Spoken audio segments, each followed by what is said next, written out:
Se abre el escenario donde las ideas toman protagonismo. Muy buenas noches a todos los presentes. Sean cordialmente bienvenidos a este espacio de reflexión y análisis, donde abordaremos un tema de profunda relevancia para nuestra sociedad: criminalidad y seguridad. Mi nombre es Marcos Antonio Bravo. Soy magíster en comunicación y trabajo social y me encuentro muy complacido de moderar este debate, en el que, como ustedes, creo que es urgente y necesario dialogar sobre las distintas aristas de este fenómeno social. Hoy nos reunimos con destacados profesionales de las ciencias sociales, jurídicas y políticas para debatir en torno a temas fundamentales en este tiempo que la delincuencia y el crimen organizado parece tener al país entero en sus manos: criminalidad y seguridad. Este eje temático nos invita a reflexionar sobre la efectividad de las políticas punitivas frente a las estrategias de reinserción social, así como los desafíos éticos, legales y sociales que conllevan propuestas como el endurecimiento de penas para adolescentes infractores y la castración química para violadores. Antes de iniciar, es importante que todos conozcan las dinámicas y tiempos asignados para cada intervención. Respuesta inicial del panelista: exposición de postura. Tiene 2 minutos. Réplica: comentario o refutación, 1 minuto y 30 segundos. Mientras que la contrarréplica, respuestas breves de la panelista, 1 minuto. Como moderador, me encargaré de gestionar los turnos y avisar cuando falten 30 segundos para concluir cada intervención. A continuación, contamos con la participación de expertos que desde su información y experiencia enriquecerán el análisis de este debate. Doctora Aide Cedeño Valareso, experta en Derechos Humanos y Justicia Internacional. Abogada Susana Vera Arteaga, especialista en Derecho Laboral y Seguridad Social. Socióloga Isaura Ceballos Bolaños, experta en políticas públicas.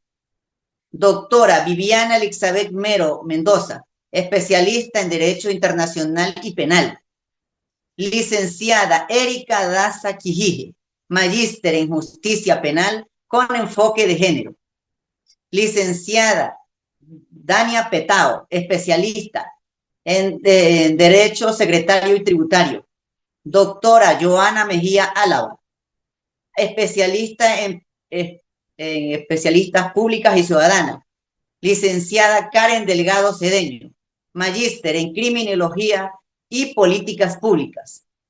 Y el doctor Óscar González García, magistrado del Consejo de la Judicatura. Para abrir este espacio, me permito plantear a los panelistas el eje temático a analizar: criminalidad y seguridad. Nuestra primera panelista, la doctora Joana Mejía Álava, tiene 2 minutos para en su intervención, dando respuesta a la siguiente pregunta: ¿la solución a la ola delictiva que vive el país está en endurecer las penas o en mejorar las condiciones de rehabilitación social? Doctora Mejía, la escuchamos. Adelante.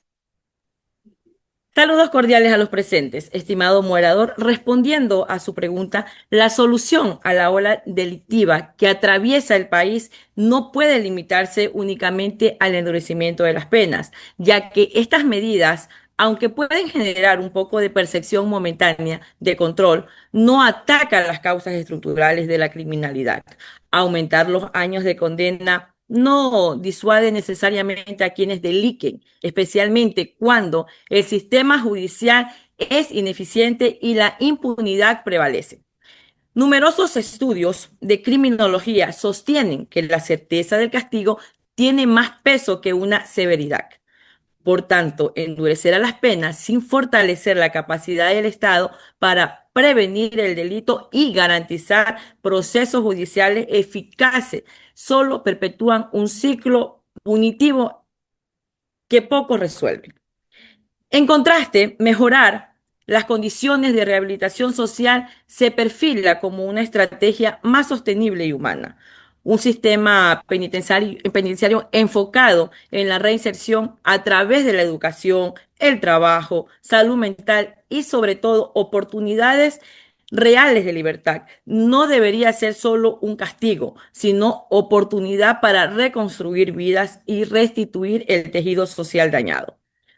Apostar por la rehabilitación implica reconocer que muchos delitos son productos de contextos de exclusión, pobreza y violencia estructural, por lo que la justicia debe tener también un enfoque restaurativo, no solo retributivo. Esto es todo lo que tengo que acotar, estimado moderador. Muchas gracias, estimada doctora.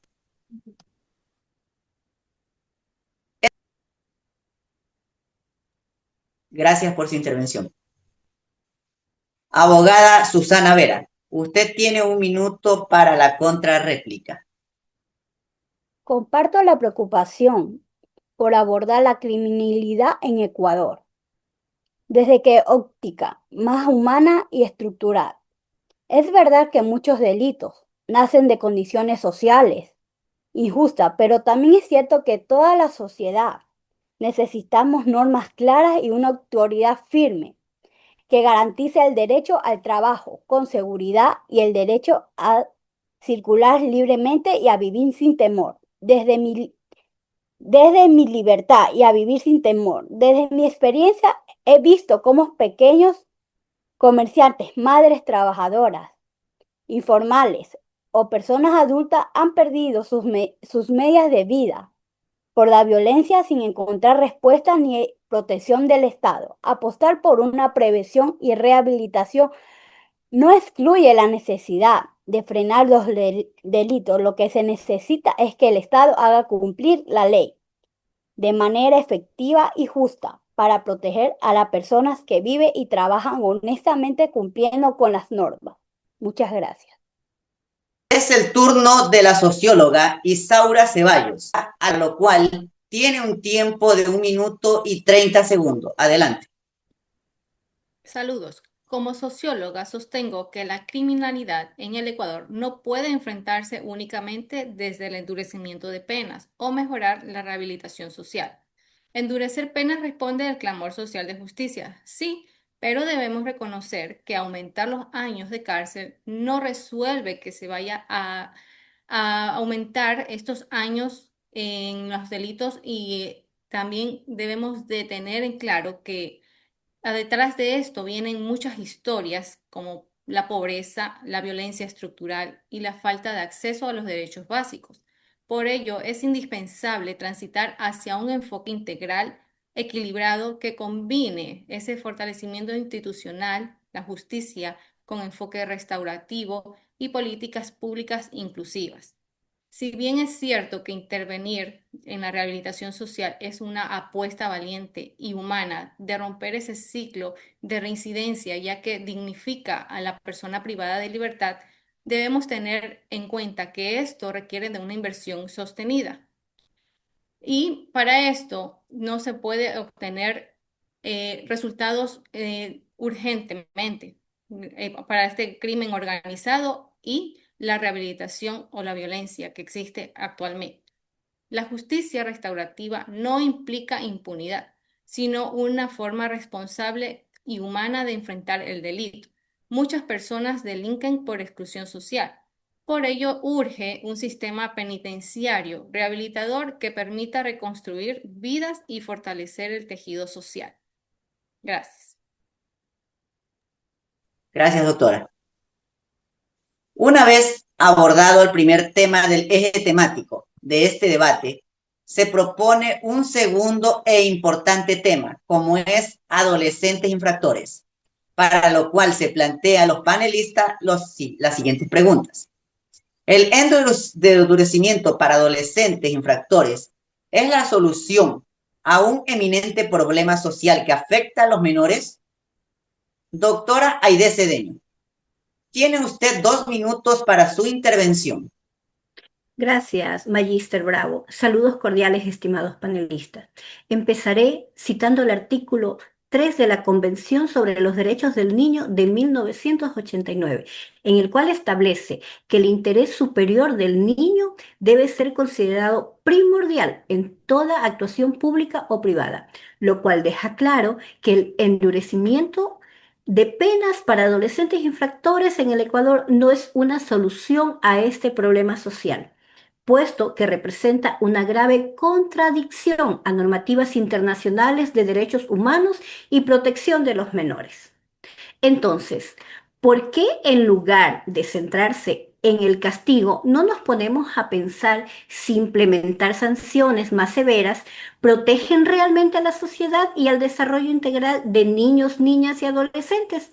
¿O profundizan las acciones que pretenden corregir, puesto que se enfocan en atacar las raíces del problema planteado con una estrategia integral, centrada en la verdadera rehabilitación, restauración y sobre todo implementando programas de prevención, respetando siempre el marco jurídico internacional para garantizar mejores resultados en seguridad ciudadana? Señores panelistas, hoy quiero invitarlos a la reflexión, considerando que el endurecimiento de penas para adolescentes infractores, si bien es cierto, puede ser una impresión de firmeza, pero también el enfoque de derechos humanos es una decisión desacertada, puesto que vulnera garantías fundamentales de la propia normativa ecuatoriana, como lo establece el artículo 35 de la Constitución de la República del Ecuador, que dice: las niñas y niños y adolescentes pertenecen a un grupo de atención prioritario, teniendo en consideración que tratar a adolescentes como adultos bajo penas más severas viola el principio de diferenciación de la justicia juvenil y refuerza su imagen de delincuente irrecuperable, dificultando aún más la reinserción social. Gracias. Muy amable, doctora.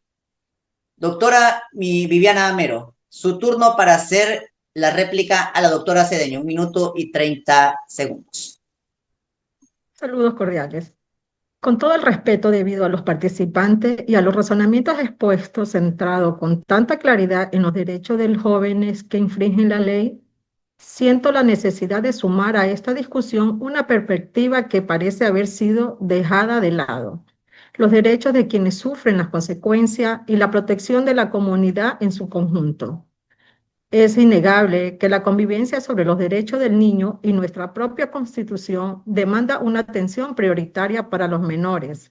Sin embargo, cabe preguntarnos, ¿acaso esta protección implica ignorar a las familias devastadas, a las comunidades atemorizadas y a las personas inocentes que son víctimas del crimen cada vez más brutales perpetuados por jóvenes? El interés superior del menor no puede ser una excusa que ampare la impunidad y deje desprotegido al resto de la población. Finalmente, se plantea que la pena más dura dificulta la reinserción social. Yo propongo lo contrario. ¿Acaso un sistema demasiado permisivo que permite a los jóvenes delinquir con consecuencias mínimas realmente los prepara para una vida adulta, irresponsable, respetuosa a la ley? ¿O por el contrario, los condena a un ciclo de residencia al no saber enfrentar nunca un límite claro y contundente? Por lo tanto, más que una decisión errónea, considero un aumento de las penas para delitos graves en un acto de responsabilidad.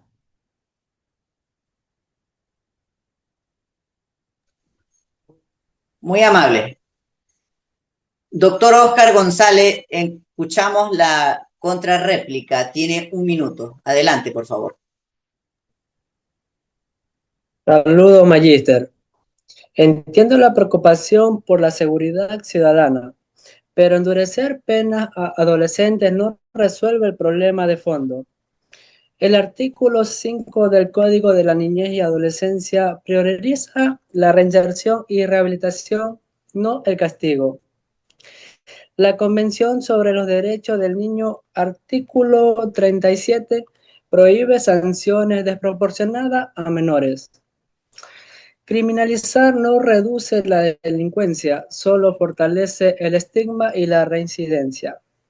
Los jóvenes en conflicto con la ley muchas veces son víctimas de exclusión social y violencia estructural.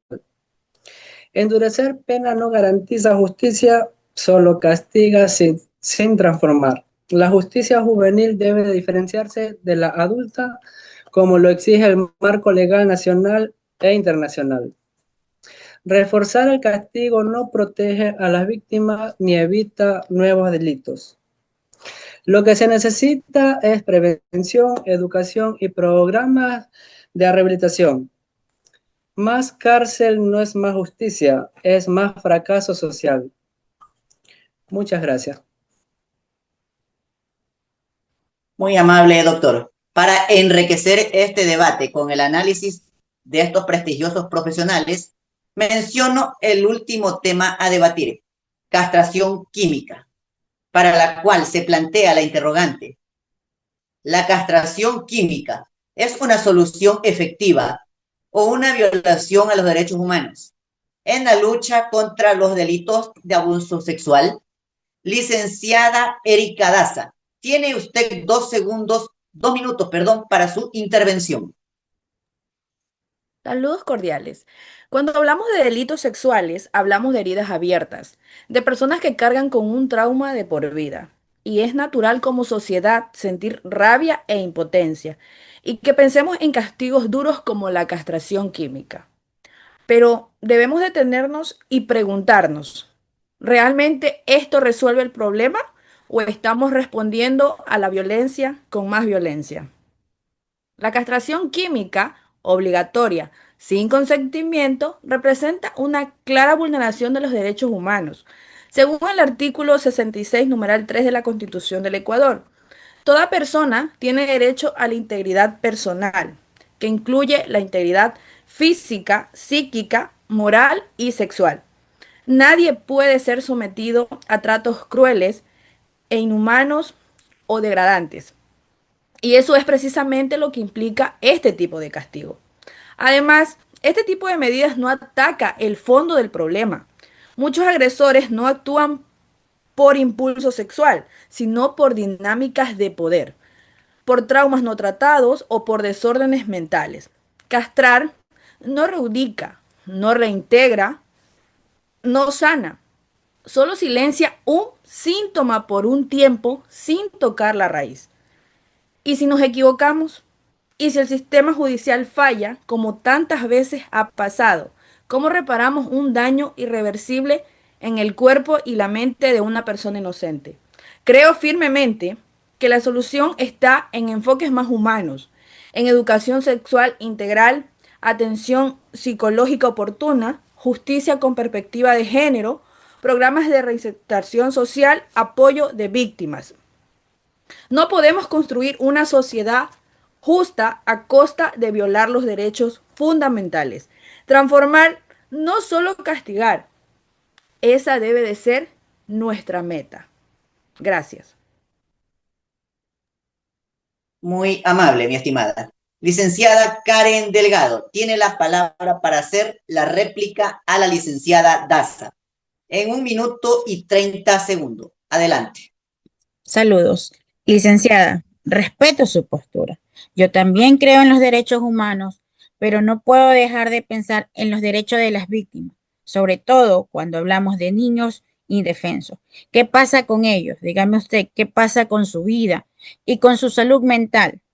¿Quiénes los protege cuando el agresor vuelve a salir y reincide en estos actos? La castración química no es una venganza, es una medida que busca prevenir que el daño se repita. No se trata de una tortura ni de un cruel castigo.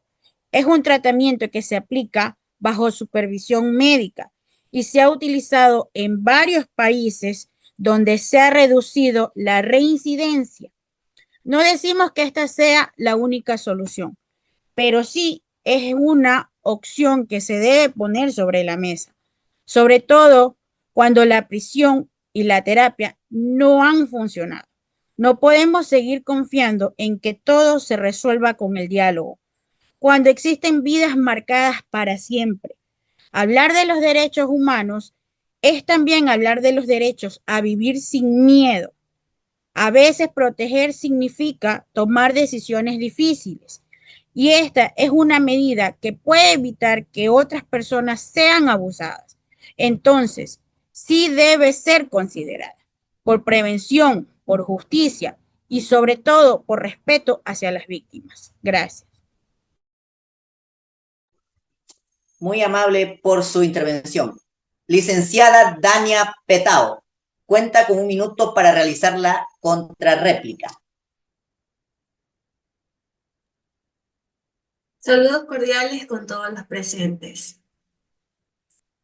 La castración química es sin duda un tema de gran controversia que genera tensiones en la sociedad. Por un lado, se presenta como una medida que podría ayudar a reducir el líbido en los abusadores, lo que a su vez también contribuye a la protección de la población. La idea de utilizar medicamentos para disminuir los niveles de testosterona y por ende los impulsos sexuales de los abusadores puede parecer atractiva en términos de seguridad y protección para el gobierno.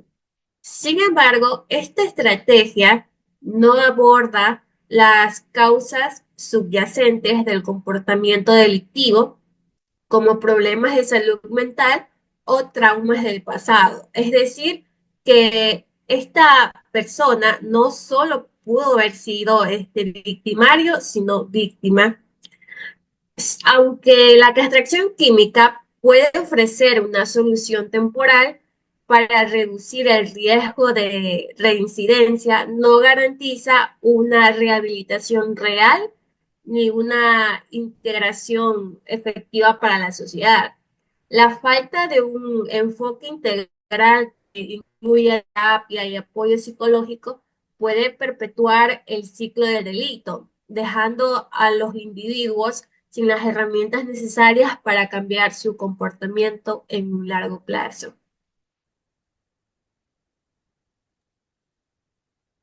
Muy amable, licenciada.